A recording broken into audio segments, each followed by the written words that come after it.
ফাজাযাউহু জাহান্নাম খালিদান ফিহা আবাদান। আল্লাহ তাআলা বলছেন, কেউ যদি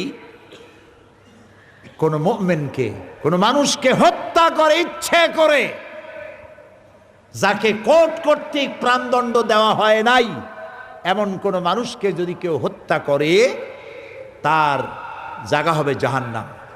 কোথায় হবে? চিরকাল জাহান্নামে থাকতে হবে। এরপরে ওরা বলছে আমরা শহীদ হব। শহীদ হবা কেমনে? তুমি তো আত্মহত্যা করেছ।